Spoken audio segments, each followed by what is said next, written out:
Bonjour, bienvenue dans notre JT Sorg du 13h. Dans l'actualité du jeudi 24 mars 2016, nous allons commencer par la catastrophe minière en Chine.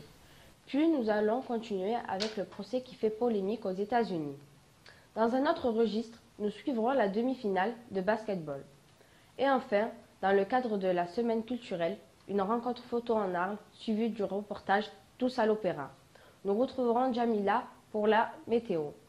Nous allons commencer tout de suite par une terrible catastrophe minière en Chine avec Damien. Ce matin, une catastrophe minière a eu lieu à 5h50 en Chine, dans la province de Shaanxi. On déplore 19 décès dans cet accident sur un total de 129 mineurs. Une enquête est en cours pour déterminer les causes de cet accident. En Chine, les règles de sécurité sont souvent remises en cause dans ces catastrophes. Il s'agit de l'un des accidents les plus meurtriers depuis le début de l'année 2016. Un autre accident avait eu lieu en novembre dernier suite à un incident, faisant un bilan de 21 morts. Rappelons que la Chine est le premier producteur mondial de charbon, mais que les exploitants miniers, pour des raisons de coût, négligent souvent les règles de sécurité mettant en danger la vie des ouvriers. Nous allons maintenant accueillir Asma qui va nous parler d'un procès peu commun aux États-Unis impliquant des gardiens de prison. Asma, on vous écoute. 9 gardiens de prison sont accusés d'avoir tabassé un détenu et d'avoir ensuite essayé de camoufler l'affaire. Revenons sur les faits. Cette affaire s'est déroulée en juillet 2012 dans la prison de Rikers Island, une île près de Manhattan à New York. Jamal Lightfoot, un prisonnier qui était emprisonné pour vol, a subi les coups de 9 gardiens.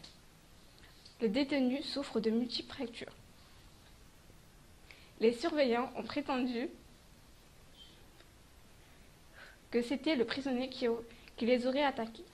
Les gardiens sont poursuivis devant la justice pour agression en bande organisée, pour avoir falsifié des rapports et pour faute professionnelle. Les accusés risquent une peine de 15 ans de prison. Depuis 2014, on a constaté une augmentation de ce type d'agression. La mairie de New York réfléchit actuellement à la mise en place d'une réforme. Cela aura pour but de mettre fin à la violence persistante en prison. En effet, les détenus basculent parfois du côté des victimes.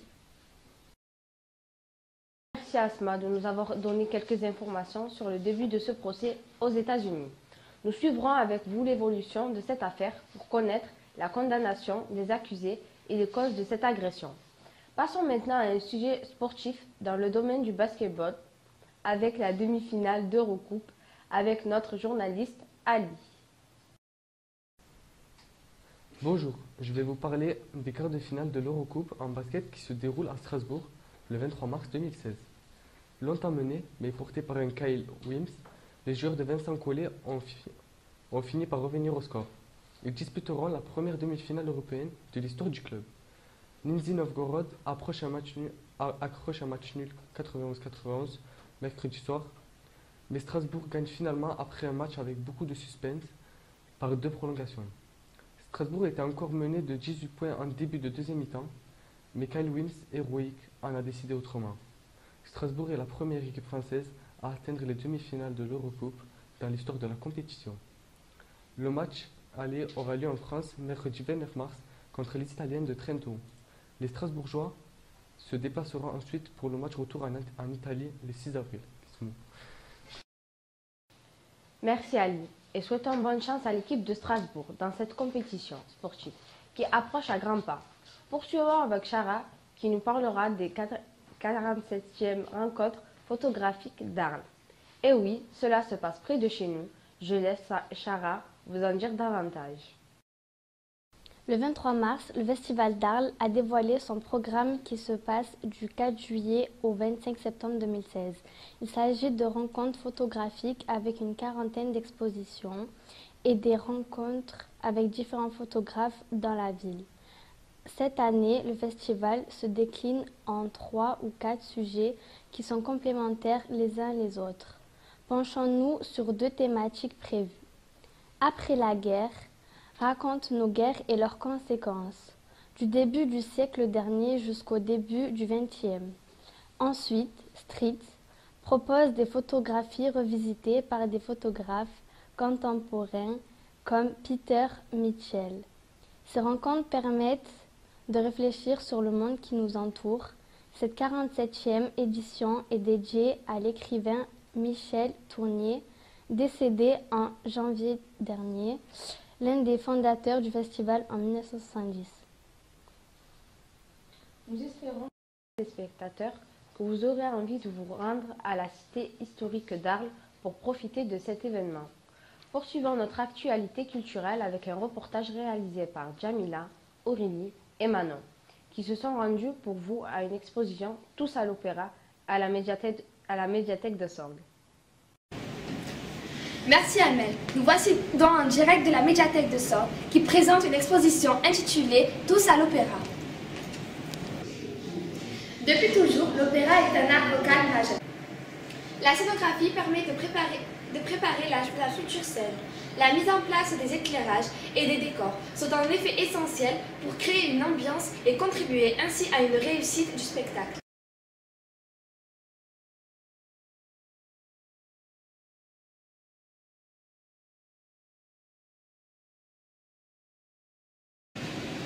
Une fois que les maquettes sont validées par l'équipe, chaque corps de métier se met au travail, notamment les costumières.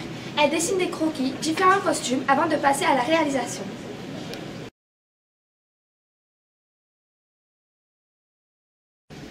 Voici quelques exemples de costumes et de perruques utilisées lors de les différents opéras. La Cenerentola, créée par Rossini en 1817, opéra connu sous le nom de Cendrillon, conte de Charles Perrault, et de la tragédie Amadis de Gaulle, écrit par Lully au XVIIe siècle.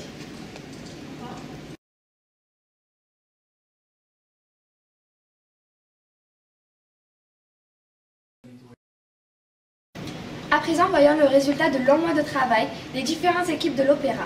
Voici par exemple de la scène de la flûte enchantée de Mozart, composée en 1791. Et enfin, admirez une magnifique représentation d'une scène de la Tosca, célèbre opéra de Puccini, créé en 1899. Nous vous invitons à un concert exceptionnel de l'Opéra du Grand Avignon qui interprétera des extraits de quelques-uns des plus beaux chœurs d'opéra, le vendredi 25 mars à 20h30 dans la salle de spectacle du pôle culturel. Nous remercions le Grand Opéra d'Avignon d'avoir permis la médiathèque de Sorgues de réaliser cette superbe exposition. Je vous rends l'antenne. Merci Jamila pour ces informations qui nous ont donné envie de découvrir davantage sur ce sujet. Nous allons finir ce journal avec les prévisions météo de demain avec notre présentatrice Jamila. Mesdames, Messieurs, bonjour. La météo s'annonce sous les grisailles pour l'ensemble du territoire. Pour l'après-midi, seule la Bretagne bénéficie d'un ensoleillement, tandis que quelques éclaircies illumineront la Corse, le ciel corse. Le printemps a enfin sonné à notre porte, mais les températures restent en dessous des normales saisonnières. Pour le matin, une moyenne de 6 à 9 degrés pour l'ensemble du nord de la France, entre la Bretagne et la Lorraine. Pour le sud, on retient une moyenne de 10 à 15 degrés, essentiellement dans le Languedoc-Roussillon et la région PACA. En revanche, en Corse, pas de plus de 7 degrés. Et l'après-midi, les températures iront de 13 degrés en Bretagne et de 10 degrés dans le Nord-Pas-de-Calais. Mais pas plus de 7 degrés pour nos amis lorrains. Les températures les plus douces seront dans la région PACA et la Corse. Dans le quart ouest, les températures s'échelonneront entre 11 et 12 degrés pour terminer. Nous fêterons l'Annonciation et nous gagnerons 3 minutes de soleil. Merci Jamila de nous avoir fait partager la météo. C'est maintenant la fin du journal. Merci de nous avoir suivis et à bientôt pour de nouvelles informations.